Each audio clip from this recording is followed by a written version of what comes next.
Greetings, this is Jazz for Jazz Reviews, and this is Injustice: Gods Among Us, developed by none other than the makers of Mortal Kombat, NetherRealms. With a roster 24 large, we can confirm 22 playable characters, every map, and all with a healthy gameplay insight. Here are 5 reasons to get excited for Injustice. This is what we've been waiting for.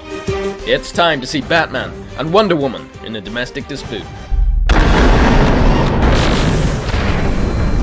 At number 5.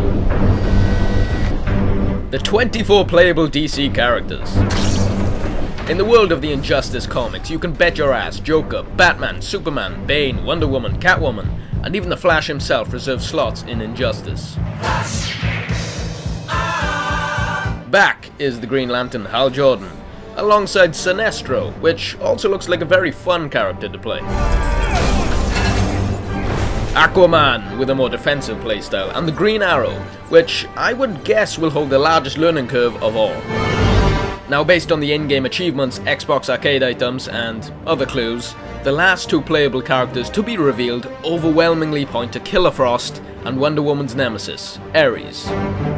As you watch this video, you'll see 22 characters alongside a few cameos here and there, such as Two-Face, the Riddler, and the Atom Smasher, but more on this later. Not all your favourites will make it, but DC fans should be more than happy with this lineup. It's looking pretty damn good, and you can also expect 4 additional DLC characters at some point or another. At number 4. The cinematic style and super moves. It's the fast-paced, over-the-top madness that is constantly on screen, and the fact is, it all looks so good. So many elements in the backgrounds are animated, the effects feel authentic, the sound, the dialogue. I think you underestimate me. Fights are captured in a way that was meant to give off more of a movie-style experience, and the transitioning between one environment and the other is fluid as well as satisfying.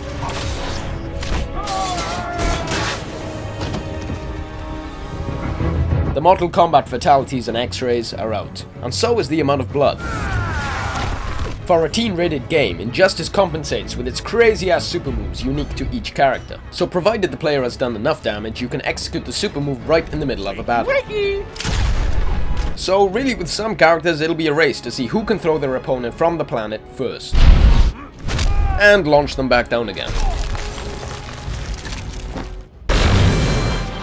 At number 3. The Star Lab missions. Now, there are 240 missions ranging from training, fighting sequences, and minigames, and it's the minigames that spark the most interest. Minigames involve segments ranging from sneaking into a museum and dodging a load of mines as Lex Luthor, and these games are sure to be varied and unique to each character.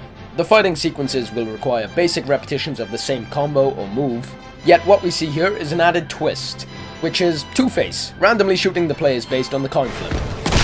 And these missions will also go some way to actually affecting the main game. Now, they won't change any kind of aspect with the game's story, but based on these prior sequences, depending on how many batarangs you throw at Lex Luthor's shiny head for instance, what will happen is that the result will give the player a slight advantage in the fight. In other words, your opponent will start off with less health. I'm not sure if this will make fights too easy, or place too much gameplay emphasis on doing well on these side missions, but I'm sure these elements will only break up the gameplay and won't really go to affect the core game in a big way.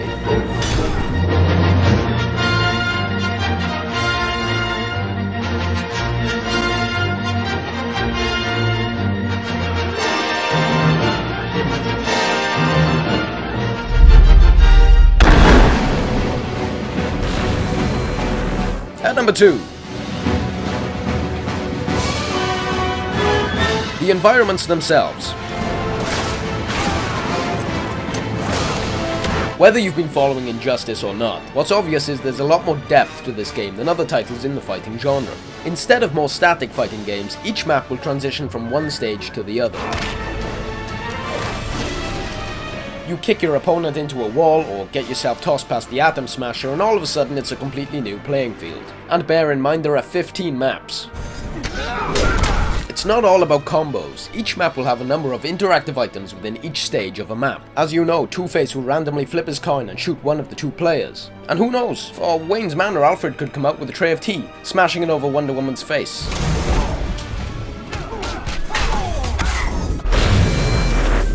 And finally, at number 1, the all-new direction of the gameplay itself. Whilst the most recent Mortal Kombat struck massive success, the 2008 MKV DC Universe, it wasn't all that great. It played as a dumbed-down Mortal Kombat and lost its appeal with DC fans. Injustice's actual fighting mechanics seem to match the same MK formula. It's the same fighting engine, but with just the 3 attack buttons and 1 character trait action. With the extra level of depth, the gameplay forces the player to go on the offense, creating a faster paced game. What this title does seem to be doing is bridging the gap between casual players and hardcore fighters. Injustice will feature a fully comprehensive tutorial and a revamped practice mode to train on opponents. In using this mode, you could cover any situation you would ever find yourself in. And with the added ability of tagging combos, any one sequence you need to remember can be tagged to display on screen during the fight. So that's bound to be helpful. For the more advanced fighter, there will be frame data for every move or combo to actually dig into the real science behind the mechanics. This title does seem to be ticking the boxes for the best fighter of 2013. The game's tech should allow for a good few years of play at all the tournaments and all that good stuff. The marketing campaign has been really engaging, and based on what we've been allowed to see so far, which is a lot, I think this title will live up to the hype.